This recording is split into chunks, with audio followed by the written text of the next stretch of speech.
Imagine waking up to discover that the enemy knows exactly where your secret weapons are hidden, where your factories actually are, and which targets are just decoys. Now imagine learning that all of this happened because of one photo, a single sheet of film, captured from 25,000 feet above the ground. A photograph so dangerous, so revealing, so strategically explosive, that the German High Command classified it under a code name Americans didn't learn about for nearly 70 years. Today we're opening that file. This is the story of the aerial reconnaissance photograph the Germans never wanted the world to see. Welcome to WWII Investigations. The story begins not with a soldier, not with a general, but with a terrified camera operator clinging to the belly of an American reconnaissance plane over occupied Europe. It's July 1943. A B-17 modified for deep recon is flying above the Ruhr, the industrial heart of Nazi Germany, attempting to photograph a cluster of factories rumored to be constructing prototype aircraft. The mission is routine until suddenly it isn't. Below them, German anti-aircraft batteries open fire with a precision the Americans haven't seen before. The sky glows with explosions. The pilot pulls the aircraft higher, desperately trying to escape the blast radius. In the chaos, the camera operator, Lieutenant Frank Miller, keeps shooting. He doesn't know what he's capturing. He only knows one thing: get the shot, survive, bring it home. Miller doesn't realize it yet, but one of the images he just captured will shake Allied intelligence and terrify the Germans. When the plane returns, analysts expect more of the same: grainy images of smokestacks, rail lines, and power plants. But when the negatives from Miller's camera are developed, one photograph stops the entire room. It shows something hidden inside a forest clearing.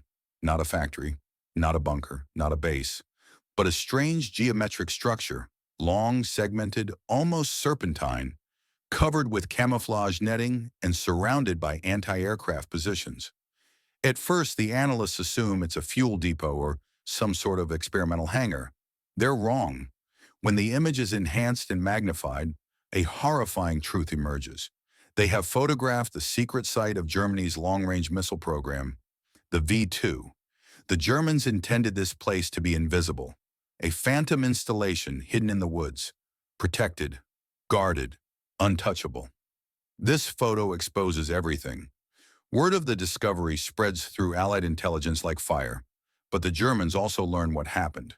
Not through spies, but from the ruins left behind days later, because the Americans and British launch immediate coordinated bombings of the site. When German officers assess the destruction, they come to a chilling realization. The Allies could not have known about this place, not unless they had photographed it, not unless the aerial recon plane had captured the impossible. The site was supposed to be invisible to any aircraft. The German High Command begins an internal inquiry. Who leaked the location? Was it a spy, a traitor, a defector? Weeks later, they reach a conclusion that horrifies them even more. No one leaked anything. The Americans simply got lucky and caught the site fully exposed during a brief window when the camouflage nets had been removed for maintenance.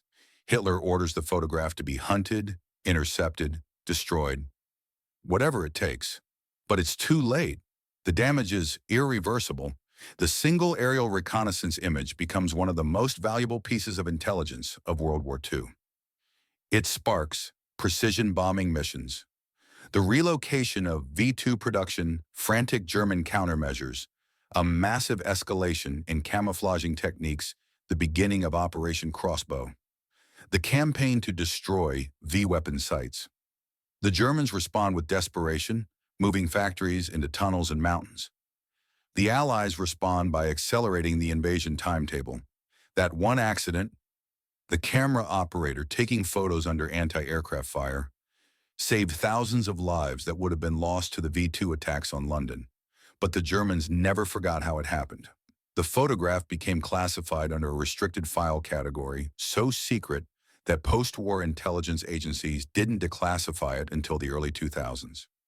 Historians called it the photo the Germans never wanted the public to see. Most World War II aerial footage survived, but not this one. For decades, this particular image disappeared, filed, refiled, mislabeled, hidden in military archives. Then, in the late 1990s, a researcher reviewing microfilm at the National Archives stumbled across something strange. A frame labeled only, "Unknown German Facility. Do not reproduce." Inside the frame was the forest clearing, the missile beds, the AA positions, the unfinished launch facilities, exactly as Lieutenant Miller had captured it. When historians compared the image to post-war reconnaissance maps, the location matched perfectly. Peenemünde West, site for the V-2 rocket program, and the story finally resurfaced. This one photo represents the power of intelligence, the vulnerability of secrecy, the randomness of war, the razor-thin line between victory and catastrophe. If the Americans had flown 10 minutes later, if Miller had taken one fewer shot, if the camouflage had been replaced an hour sooner, the Allies might never have discovered the facility in time. London might have suffered thousands more casualties. The V-2 program might have escalated faster. The timeline of the war could have shifted. History sometimes is shaped not by generals, but by a single frame of film.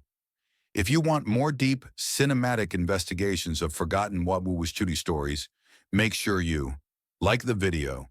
Tell me what story you want next. Subscribe to the channel so you don't miss our next big release. The past is full of secrets. Let's uncover them together.